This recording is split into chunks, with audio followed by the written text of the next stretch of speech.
They had all the questions. Why didn't they read the questions? Interviewing is incredibly intimidating. I don't think there is any harm in giving you a very light direction as to where that interview is going, and that's why we've opted for being transparent. That sounds quite interesting. Explain that case study in a bit more detail, because that sounds really interesting. It is super interesting. We want to see when people have kind of, excelled and done things perfectly, but we also want to find out when things have gone wrong and how they have responded to things. Again, it's all of this idea of problem solving. Yeah, super interesting. I love that. What about a story about a candidate that really stood out in your mind?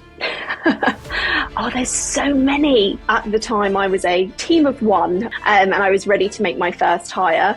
I do also remember her saying at the end of the interview, if you reject me, I will just still turn up on Monday because I really want to work here. Hello and welcome to the Open to Work podcast. We have another fantastic Candidate Journeys episode here for you today. We are welcomed and joined happily by Dani Unsworth, the head of talent at Incident.io. Dani, welcome to the podcast. Matthew, thank you for having me. Really looking forward to this today. Super interesting business, growing a lot, and so hopefully it will be really valuable to candidates all around the world to hear a little bit more. But before we get into that, why don't you kind of just introduce yourself and your role at Incident? Sure thing. My name is Dani. I'm the head of talent of Incident.io. I've been with the company now over 2.5 years. It has absolutely flown by. In startup world. It feels like it, that's for sure. Joined as employee number 15, and we have now scaled to 80 people across London, New York, and some remote US states. And yeah, exciting times ahead. Amazing. So why don't we start then with tell us a bit about Incident and the business and what you're looking to achieve. Yeah, absolutely. So Incident.io came about basically 3 years ago when our three founders were all working at Monzo. They all had this pain point, which was the world of incident management, and found that when they started their side hustle, there was a real need for this on the market. Achieved product market fit very, very early. And what they wanted to do was basically create incident management for humans and making it more streamlined. So now we have built out the product portfolio to the likes of response, on call, and also status pages. And there is a lot more for us to do. We are primarily living within Slack at the moment, but we also utilize Microsoft Teams. So building out our product portfolio as we go. Nice. So maybe just to go into the granular details of what is incident management? Why is it important? Yeah. Absolutely. So incident management is all built for your software engineering teams, security teams when something goes wrong. The best example is when Meta shut down and none of us could access any of our Instagram, our Facebook, our WhatsApp, and we didn't know what to do. Behind the scenes, there probably would have been a ton of engineers absolutely panicking about what had just happened. And what we've decided to do is build a system to make that more streamlined, bringing all the necessary individuals into one Slack channel and giving them prompts as a way of selecting the severity of an incident and making some suggestions. And we've also implemented the likes of AI to be like, oh, this incident looks like a previous incident you had, and this is how you managed it. So it's all about keeping well informed, having an incident lead, and then at the end of it, being able to simply pull a history of everything that has happened and being able to give an update to the team. But also with the likes of On Call, which we actually launched just a couple of months ago, that's all about alerting. So starting to rival, the companies like PagerDuty. And we do have some pretty good soundtracks to go with it, with the likes of the Chainsmokers recording some of our alerts, which is awesome. And so just to clarify, are you a professional services business or are you a software business? SaaS business. Okay. So you're enabling businesses to better kind of identify and then deliver kind of responses to incident. And are you helping work out where the incident is going to come from and preempting the incident, or is that less so? But I think over time with the data and the dashboards that we're creating for you, you will have a better understanding of why your incidents are creating, so you can make your infrastructure more established. But the whole idea is just kind of moving fast when you break things. That's the whole idea. So we're not getting the root cause, but you're becoming more informed about it. Okay. And so give me a bit of a sense of like the mission and vision then. What's the like the long-term approach? What are you trying to achieve at Incident? Yeah, it is an interesting one. And so many people ask us that. We don't actually have like a formal mission and vision on our website. And I think that is partially to do with the fact that we are scaling and we are a changing business so very often.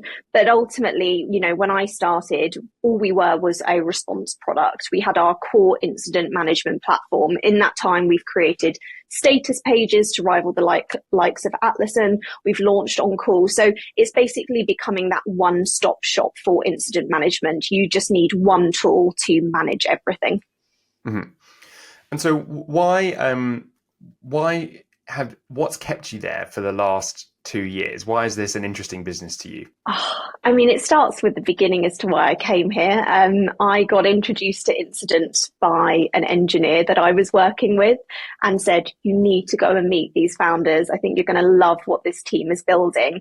And ultimately, the thing that stood out was the fact that they wanted to hire someone like me so early on. They wanted like a people and talent individual in their early team, but they wanted to make a people first organization as well as making an epic product. And that's what really stood out to me. And since I've been here 2.5 years later, that has been at the core of what we do, from progression, promotion, all the way through to the benefits we offer. It's really with people in mind. So, 2.5 years later, when you look at things that we've done and the team that we've built around us, I'm just continuously excited about the next step. And no day is the same. You know what it's like working in talent. Everything's a little bit crazy, but all a little bit different, which is cool. Yeah, cool. And so what when you look back at like one of the last kind of 2.5 years, what do you think have been some of kind of the biggest changes in the business, and then how you also support your people? Yeah, I think primarily the fact that we grew out from being a small kind of, engineering team based out of London.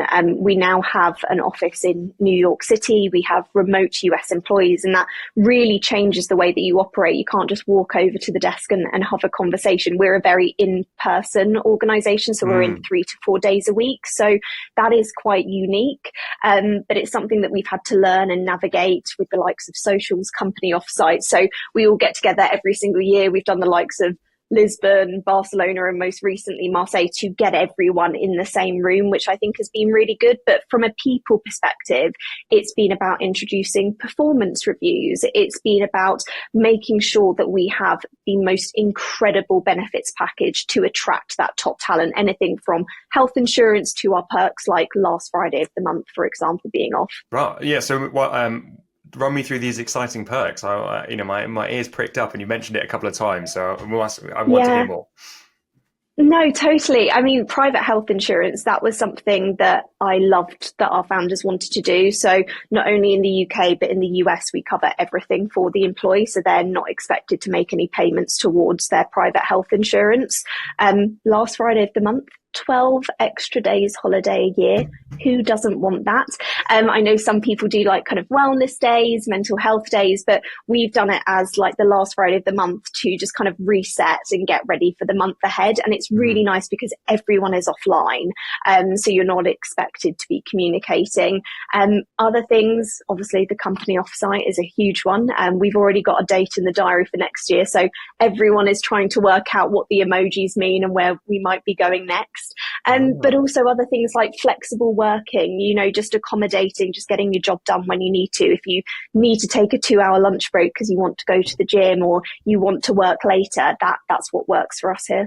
Yeah.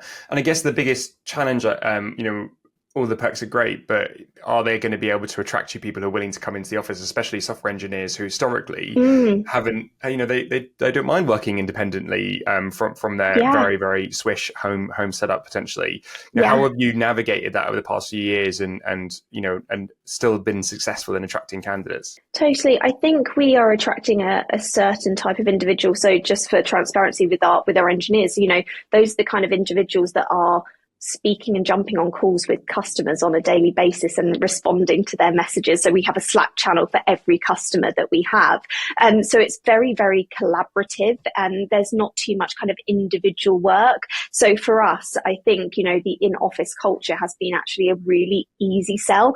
And one thing that we have noticed over time is our on-site, our final interview, people that are maybe unsure about coming into the office 3 to 4 times a week, they've come in, they've done their final interview. We've normally invited them to stay with us and have lunch with the team. And I think it's in that moment that they're like, this team is epic. They love having fun. There's a lot of laughter, and it's the kind of thing that draws you back into the office, which you don't have when you're home alone. Yeah, I completely agree. And what I love kind of in asking this and listening to your answer on it is like the why. When I think candidates don't necessarily mind coming into the office 3 or 4 days a week. And obviously there's a talent acquisition strategy that's attached to it that like limits you in certain candidate pools, and that's a whole thing, right? But the reality is that like if you give people a really good reason, you're creating a great environment for them to be a part of, they may actively want to be a part of that. And you're kind of you're indexing and narrowing your funnel down, but also like you're giving them a good reason, and it's really clear on the why, and it impacts customers and it impacts them specifically. And like, it's not arbitrary. And I think that's that kind of understanding of whether or not it's arbitrary or what the reason is often like the biggest frustration for many candidates out there when they have this kind of, return to office conversation. Yeah, and I think also on that, I think it's similarly to values, ways of operating, ways of doing business. You should be able to opt in or opt out when you're looking at a company. Not every company is going to be perfect for you. I know a lot of people that have been approached with remote opportunities recently, and they've just gone, I can't do remote anymore, or I couldn't do 5 days in the office, and that's okay. It's just not the right environment for you. Yeah. And I think about this a lot because I initially, when I was working for myself, I used to work, by myself. I'd live in a small town on the outskirts of London, and I found myself going completely stir crazy. And then a friend of mine invited me to his like kind of workspace, and I ended up paying kind of out of my own pocket to come into London and have like a dedicated workspace that I don't need to have as running a small business for myself. Like, there's no need for me to have this out at this expense. But I found that I gained a lot of energy for being able to collaborate, even with just kind of one or two people, and that ended up being an important realization that like that was part of the culture that I wanted to be a part of in my next company, and that working like 100% remotely would be something that I might struggle with, indefinitely. And that was an important moment of understanding for me, and as a result, I was more or less right for certain types of businesses. Yeah, I completely agree with you. Okay, so let's talk a bit about the candidate journey, right? So what can we expect? Give us a high level overview on what a candidate can expect going through the Incident.io interview process or entire recruitment process. So Alderson James are one of the leading people and talent agencies. Since 2013, they've been responsible for over 1,000 people and talent hires, including one in a company that I used to work at. They helped me hire my head of technology TA. So I know the guys there pretty well. They've been responsible for scaling some of the most innovative companies in the UK and the EU. Also recently just launched in the US. So even folks in your neck of the woods now, James, can get involved for contingent, retained, and executive search. And they also now do embedded through AJX. So they can do it all.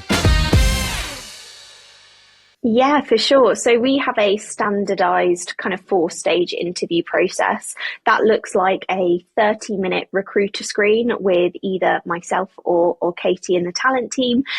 You then get handed over to a hiring manager interview, and that is with the hiring manager themselves or a senior member of the team, depending on availability. But that lasts anywhere between 50 minutes to 1 hour. The third stage is a skills stage, and that really varies depending on the type of role. And what I'm referring to is whether it's technical or non-technical. That could be a live skills challenge for an engineer, or it could be a presentation, take-home task and review for something more non-technical. And then a final interview, that is usually done on site unless it's for a remote employee. So we host those either in London or our New York office. And they normally have 2 stages, an additional kind of skills interview with a bit of a meet the team, and then a culture interview. And that is with at least one of our founders and another member from the wider business. So meeting someone out of your designated department. So you're kind of looking at 4 stages, around 5 to 5.5 hours. Yeah. And so 4 stages, but kind of meeting somewhere between 5 and 6 people across those stages, but done in like 4 distinct blocks, I guess. Yeah, absolutely. And sometimes we add in more people, and something that we feel very, very strongly about is giving someone the opportunity to meet other people informally. So just Mhm. having a coffee, having a catch up call, learning a bit more about the business. We always suggest that they do that, and they're welcome to reach out to people on LinkedIn or for us to make those intros. And especially if you're coming into the office, having those kind of informal conversations whilst you've kind of made the effort to come in and meet people in person and look at the Yeah. white of their eyes and stuff like that, I think is definitely a nice offer. I mean, Oh, it's importantly though, hugely important. just to clarify, unless like a quite a red flag comes up in that conversation, they're not like a decision maker or part of a kind of decision making group. Though, if you ask for those additional conversations, No, not at all. That's totally on the candidate just to yeah. speak to someone and learn more about the business. Yeah, and I love that, and I always kind of make an effort to ask it, for at least one additional conversation with someone, so I can ask Yeah. like for a bit of an independent view. Cool. So let's go right back to the beginning. So when someone is applying for a role with Incident, are you using kind of any sort of technologies or to kind of evaluate those candidates at the top of funnel? Like what do you see on the other side? Yeah, I mean, very, very simply, we have a very small application form, which has key questions regarding location, salary expectations. And the reason we ask that is actually we do have our salaries visible on our website. So we already know our bandings for the Brilliant. role. So that's really helpful for us to make a distinction as to whether or not someone's going to be right or whether they are able to negotiate with that. If someone's over the salary band, we'll always reach out to them to just be like, this is what it's advertised at. Would you consider it? And go from there. And then we ask a simple question. It isn't required, but it is what excites you about Incident IO. We just want to hear from you. Maybe you've learnt about us because you've used the product. Maybe you've heard about it because you're working in a tech startup and they're using our platform, or maybe it's something about our culture or the role specifically. And that paragraph, it isn't a done deal, but it definitely gives a little bit of color as to why you might be interested in us. And then when it comes through into Ashby, our ATS system, we just individually evaluate. We don't use any other tools to go through or review the CVs. It is reviewed directly by a recruiter. It's funny how often that sentence is said on this podcast, contrary to popular belief. So what's the best example or the best response you've seen to why do you want to work at Incident? Oh, there has been a tremendous amount. I think sometimes, people have heard about us for years and they just really want to work for the company. I think sometimes people make really personalized outreach, will, follow up on LinkedIn, do a little bit of work in advance, to really showcase themselves. And yeah, it does make you stand out in this market, Mm-hmm. which is highly competitive. Mm-hmm. Have there been examples where you potentially wouldn't have looked at someone's CV in more detail, but then you saw their response and was like, okay, well, based on just this response to one question, I really want to meet this person? Absolutely, especially when it's someone that is more junior, maybe has less experience on their CV. It adds something that I'm like, I can dig into this. I want to find out a little bit more about you. And even if it's not right now, maybe we can have a chat, and in a year's time, we can keep in contact and reach out to you. It goes to show, I'm a big proponent of applying to fewer jobs, but applying to them better.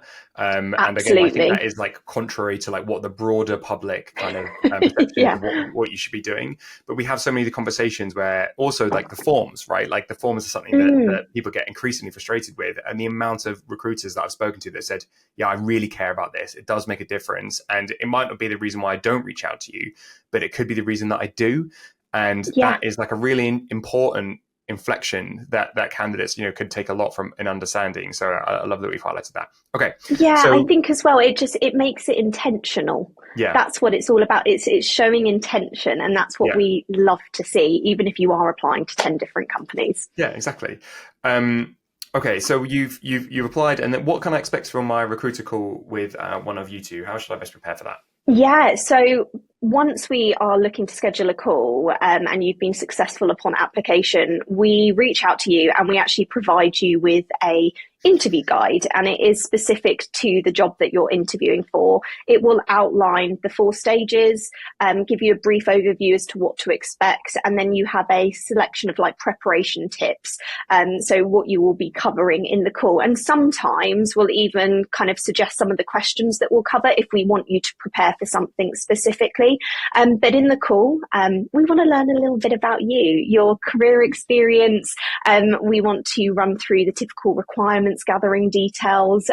So everything that you probably put in the application form, but just to kind of confirm that information. Right to work, salary expectations, notice period, if you're interviewing elsewhere. And then it's just a chance for you to really learn about Incident. We want you to come with tons of questions, learn about the team, learn about the role, learn about the company. It should be a real chance for you to get a good insight into Incident. That is your time to learn more, ask questions about the rest of the process. For us as a recruiter, as a talent partner, we're here to help you and guide you through the interview process. And this is a really good chance to establish that relationship with the recruiter, to have that going through the next 2 weeks of interviewing. Yeah, fantastic. Why have you made the decision to be, what it sounds like, quite public about your interview process and even things like pay transparency? Like what was the driver behind that decision? We want candidates to be prepared for their interview. And I think, interviewing is incredibly intimidating. And for anyone that is incredibly introverted or extroverted, it is still one of the scariest things you have to do, especially when you're meeting with someone that you've never met before. I don't think there is any harm in giving you a very light direction as to where that interview is going and allowing you to prepare a couple of questions or a couple of answers.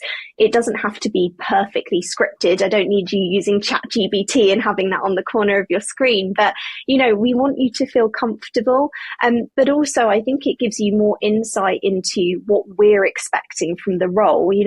Do your skills, does your experience align with what we're potentially going to be assessing through the interview process? And that's why we've opted for being transparent. But additionally, it's just how we are as a company. We are very transparent. We default to trust. And that's how we wanted to present ourselves from the outset. Yeah, and I'm such a massive advocate for transparency through interview processes. They can means that ultimately you as the candidate get a great experience, you get an insight into the company culture, but you as an interviewer get a better candidate. Like interviewing is its own skill, right? And so let's remove as much as we possibly can of that skill from how we assess whether or not you can actually do the role. And giving those prompts in advance can support people in definitely don't script, right? Like I completely agree with that. And I see that often in like over preparation is its own challenge. But having at least a couple of bullet points where and your head's in the right point and you've kind of pulled up some examples that you might not have remembered otherwise and stuff like that can just be that extra like 10% that you need to really also take the pressure off, like trying to be a version of you. I'm a massive advocate for transparency, especially pay transparency, but also interview transparency. So I love that you're doing that. Yeah, I think we've tried to do it. So we have it not only in an interview guide, but we also have a live public Notion page where you have everything as well. And it's just like, it is there for you if you want to use it. But you would be surprised the amount of people that just don't even open the PDF document. So that is my one little thing. Please use it. Do you track that at all? Do you have like trackers inbuilt into PDF? I'd love to know like what percentage open rate is of that. Yeah, we don't, but we do sometimes get the odd hiring manager going, they had all the questions. Why didn't they read the questions? And you'd be surprised. They just don't think that there's going to be that much valuable information in there, which is a real shame. That is a real shame. And because and the reality is if you're a candidate listening to this, the other candidates will read that information and they will prepare really thoroughly. And so if you like really care about getting this opportunity, then like we don't send, that these documents aren't for nothing. This video isn't for nothing. It's here to help you and someone to really help you. Effectively is much more likely to get that opportunity. Like, please don't wing it. Fantastic. So we've gone through the recruiter screen. We're now at the hiring manager screen if they're successful.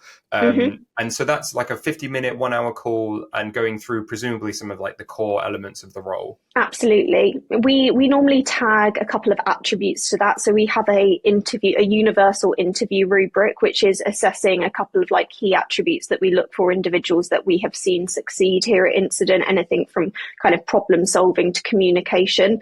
And that is is to help guide the hiring manager to make sure those attributes are being covered in relation to the job. And then they select 2 to 3 attributes for their specific role that are more relevant to that particular job.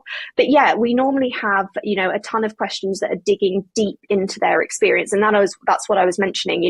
We normally give a couple of those questions in advance to be like, prepare a really great example. We want to hear this in detail so that we can dig into it. So it's very much a two-way street when we're trying to interview here. We want you to be prepared, like you were saying, with being transparent and being prepared for interviews, but it is a real deep dive into their experience. Mm-hmm.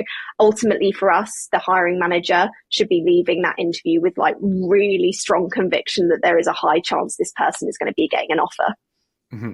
So they're going to be focusing on a couple of like really core parts of the role and diving really, really deep on. And is it, you do predominantly use like tell me about yourself style questions or behavioral questions, or using like a combination of that and situation? A real combination in this interview. It's a very varied one, but always leaving time at the end for questions. Yeah. And from a preparation standpoint, do you recommend using a specific like kind of response technique, like a star or a car or something like that? Yeah, I've always suggested the star technique. I think it's the best way for candidates to prepare themselves and just get into that mentality of answering questions in that format. But I think, we've tried to train our interviews as well to really use those digging questions to get into the nitty gritty if someone is replying quite surface level. Yeah.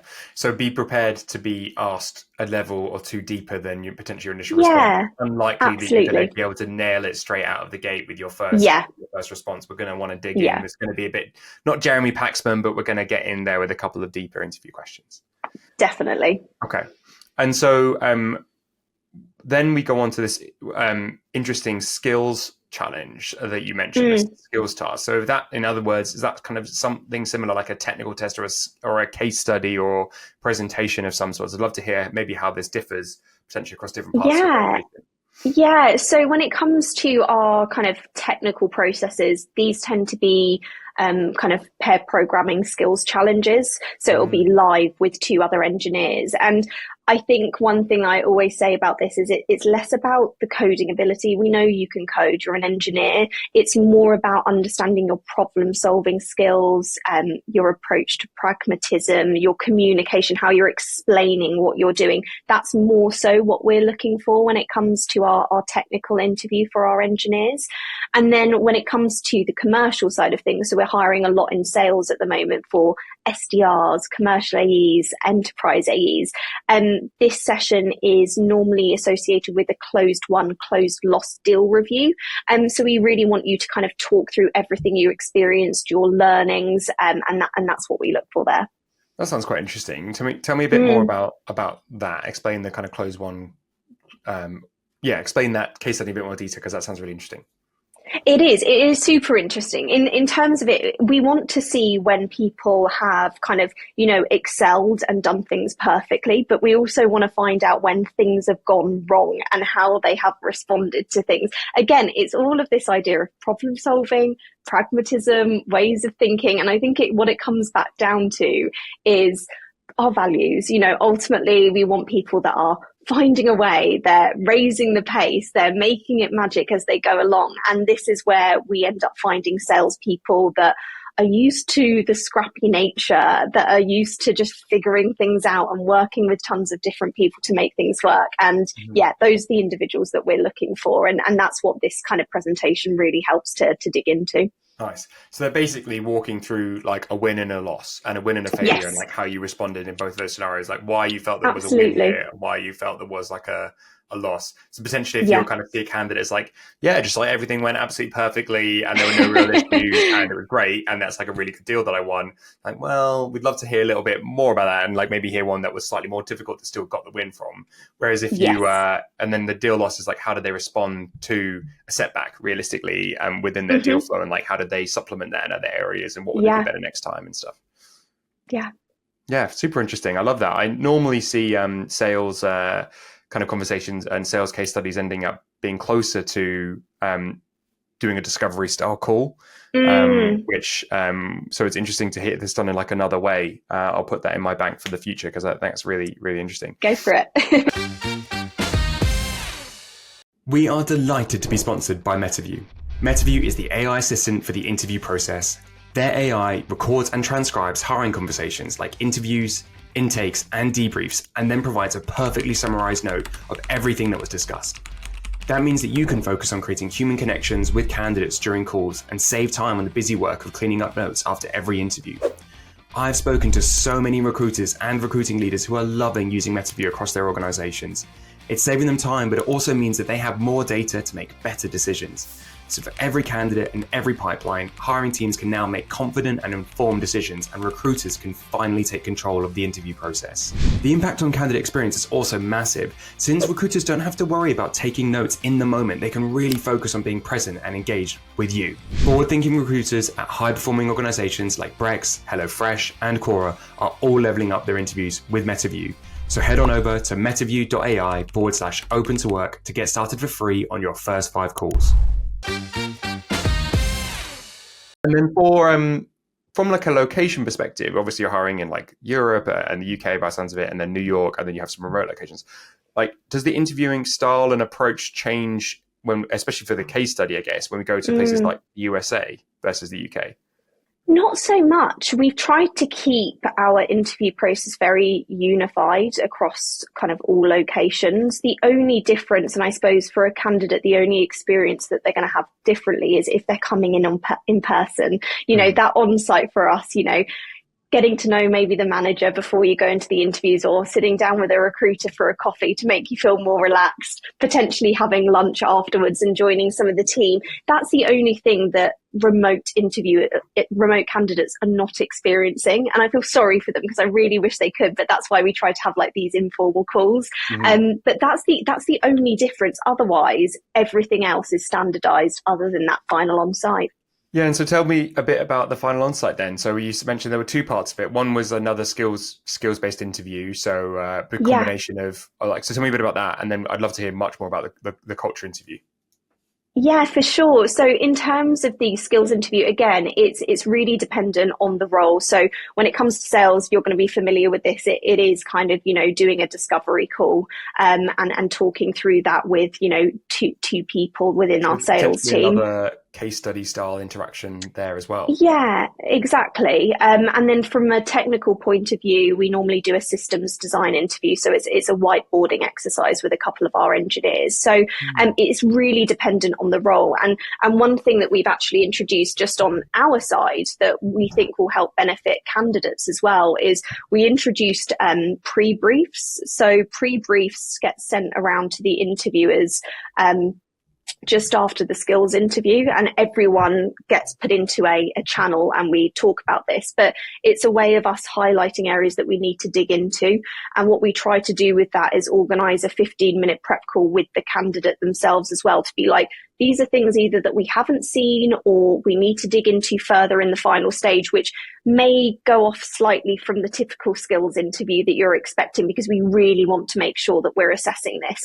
And that's why we've been doing these pre-briefs, because sometimes we were getting to debriefs and going, oh, I wish we dug into that question because they highlighted that earlier on in the process. So this has been working really, really well. We introduced that a few months ago and the benefits have been incredible. But that's kind of like the skills interview. And then the culture interview, we have done it since the start. It was mainly run by our founders. But we've now kind of trained up a couple of additional employees that have been here since the early days across different departments. But it's our values. And it's funny because we don't even have a page on our website, I don't think, that talks about our values, but they are very much embedded into everything that we do. We've now popped it onto our candidate hub, just so candidates can read through it. But we're looking to use some kind of like star-based kind of, you know, answers for questions relating to our values of find a way, raise the pace, make it magic, trust by default, and win together. And now you don't have to like massively index on every single one of them, but we want to see a spike. We always want to see one value specifically where we're like, that was just an epic answer. And that is exactly the kind of person that either will fit in our team or will come in and help up level our team in that particular value. And that's kind of what we're looking for.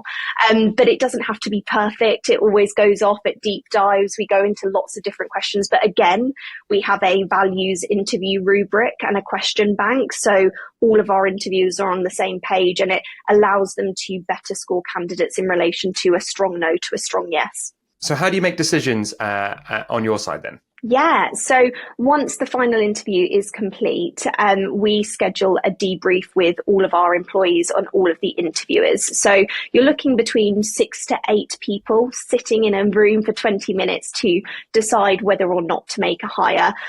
We do a typical thing of a 3-second countdown, thumbs up, thumbs down, and we then just kind of work our way around the room. We go into that with 2 positives and 2 reservations.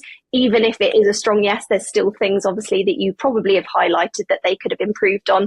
And ultimately the hiring manager makes the final decision here.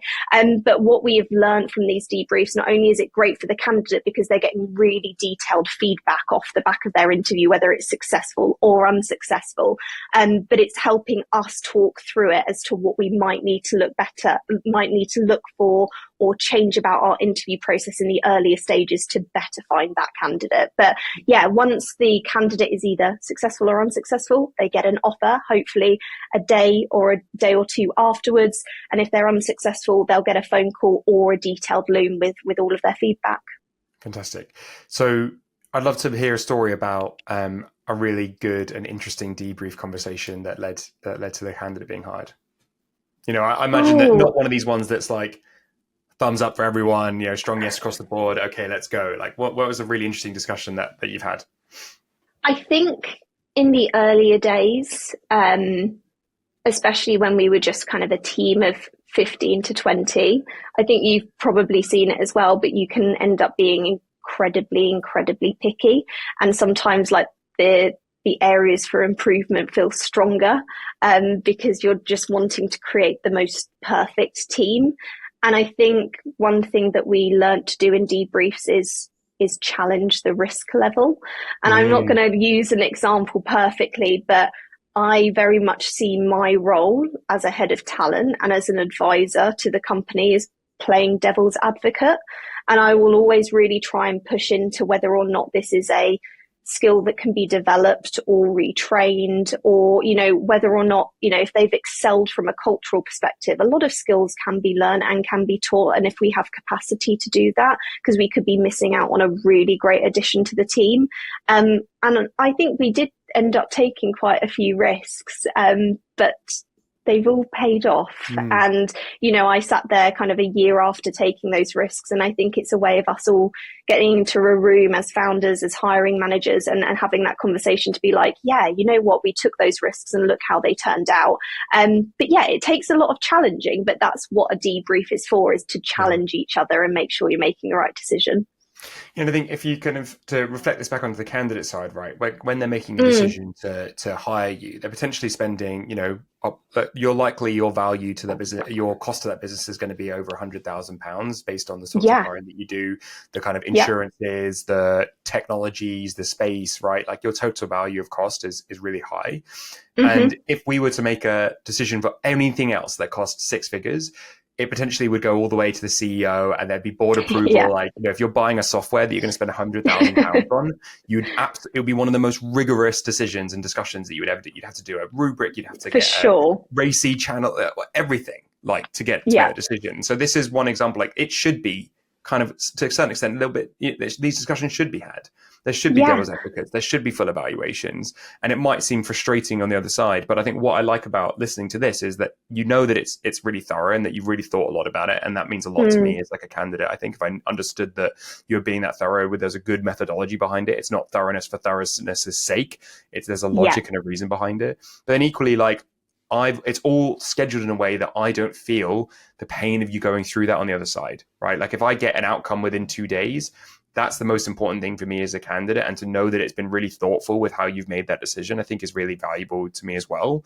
Yeah. And that again comes with feedback. If you're able to provide them with feedback, that means that I can understand the thoroughness and the real depth of decision that is behind this. And that again is something that I really care about if I'm going to get a no as well.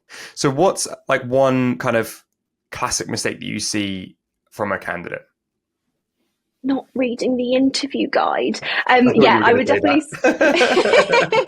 It's definitely that, but I think alongside that, because I've already touched on it, it's not taking advantage of prep calls.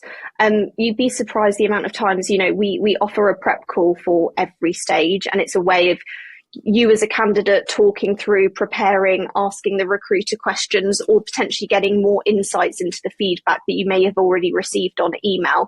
These are literally 15-minute calls that we offer to candidates. But I genuinely think that people that end up taking advantage of these end up smashing the interview. And it's not because we're Love revealing, to track that sort of stuff. This is where my head insights. went immediately. Yeah, When I we know, track it's like the data. I want to understand whether or not there's a correlation here with that we need to look into. Yeah, I think it's all to do with just that level of preparation and learning more about the business, and also setting yourself up for success. It's just like preparing for an exam. It is no different, but those prep calls are invaluable, and it's also a way of us getting to know you better as a candidate as well. Yeah. And what about a kind of a story about a candidate that really stood out in your mind? Hopefully for the Oh, there's positive. so many. Yeah, well, we'll definitely go with the positive one. Oh, there is so many. I think I'm going to use an example of actually Meg on my team. Okay. And the reason being is because it's ingrained in my mind. So at the time I was a team of one. I had been working solo in the world of talent for about 6 months here at Incident, and I was ready to make my first hire. I decided to go for talent ops. Some people were like, "You're crazy. You should be hiring a recruiter." But I was a hands-on recruiter. I needed someone to come in, make me more efficient, make the candidate experience even more amazing, and do a little bit of a focus on employer branding. So it was a big role for us. It was an integral role, and it was going to shape the way that talent was here at Instant. I remember going through a number of different interviews, being very, very picky. I know what I'm like when I'm scaling my team. But Meg came into the final interview, and we'd got a working session. We were brainstorming stuff. And I remember the last 15 minutes being like, "It's over to you. Do you have any questions?" She went, "Well, actually, I want to showcase something that I decided to do." And she did this. It wasn't asked of her. It wasn't part of the recruitment process. But she took all of the emails and prep information that she received as a candidate and reworked it to be like, this is what I could come in and do for the talent team here at Incident. This is how I'd change things up. This is what I'd look at introducing, look at trialing. And it was one of those moments that I was like, initiative, go get a mentality. And that is exactly what we need in a small, scrappy team and company at the time. I do also remember her saying at the end of the interview, "If you reject me, I will just still turn up on Monday because I really want to work here." But it was just kind of like one of those moments of just like, really stood out, had done something that we hadn't seen from anyone else, and it was just incredibly memorable. I absolutely love that. I can't tell you the amount of times that I reiterate to candidates, like, you're here to solve a business problem, so show them that you can solve their business problem. Like, it's the easiest way to really separate yourself. Like, if you're trying to navigate your way into business, if you're trying to like reach out to someone who's hiring, show them exactly why you understand their business problem and how you're going to solve it, and you will immediately stand out.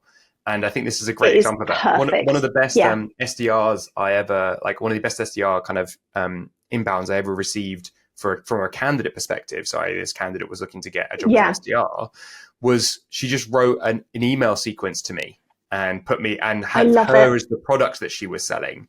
And wrote that out, and she's, it turned out that she had had help from her brother and stuff like that, who was already an SDR. And I'm like, I don't care, because you put in a lot of effort to think and product about this in a way that no one else had done, and that really stood out to me. And like, therefore, I wanted to have a conversation with you. And like those small things that show that you're kind of good, that go above and beyond. Like, if you only have one shot, make sure it's your best shot, and put everything you can into making it go well and doing what you can to stand out above the crowd. Like, this little thing wouldn't have taken her more than a couple of hours, and it would have led her getting kind of the opportunity, which sounds like she's loving and is really enjoying. And smashing it. Yeah. Yeah.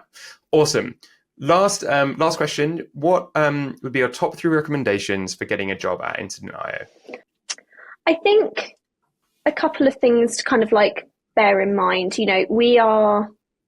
We're interviewing you, but you're interviewing us just as much. And that's why we give you the option of meeting people informally, having additional calls, because ultimately, like, we want you making sure that this is the right environment, the right culture, the right ways of working, the right opportunity for you. You can only learn so much in 5-6 hours. You can only learn so much from reading what you can see on the internet, what you can see on our website, our Glassdoor, our videos. But I think that is something to take on board. That question time at the end of an interview for 10 to 15 minutes is your time. Like, please ask those hard questions. That's what it's there for. Taking advantage of prep calls and the interview guide you've got with your designated recruiter, like, there is invaluable feedback that you can gain from those to help make sure you're on top form and you're as prepared as possible. And then I think just like, don't be afraid to ask questions on interview. If you're asked a question and you don't understand it, dig deeper, ask things to be rephrased, take your time in answering. It's okay if you want to pause for a couple of minutes to go, I'm just going to have a little think about that. And I'm going to kind of make sure that I give the best answer possible. It's not about just kind of like rolling everything off and being the fastest to respond. And I think that's what we really appreciate here, thoughtful responses. Yeah, love that. Thank you so much, Dani. Hopefully this will help many candidates, both at Incident and then also around the world, and kind of navigating their job search and their next interview process. So thank you so much for coming on. Of course, it's been a pleasure. Okay. And to all of those listening, obviously you can check out the Incident.io careers page if you're interested in a job. I think Dani can be found as well on LinkedIn. From all of us here at the Open to Work podcast as well, you can write to us at opentoworkpod@gmail.com, as well as checking our community out. That's opentowork.community. It's an amazing resource for job seekers out there. There's hundreds of people on there already getting direct advice from job search advisors, and it's such a great way to get to kind of cut through the noise of LinkedIn and kind of become your one-stop job search resource. So check it out and let us know what you think. Until next time, Dani, I'm sure I'll see you on the circuit pretty soon. And thank you all for listening.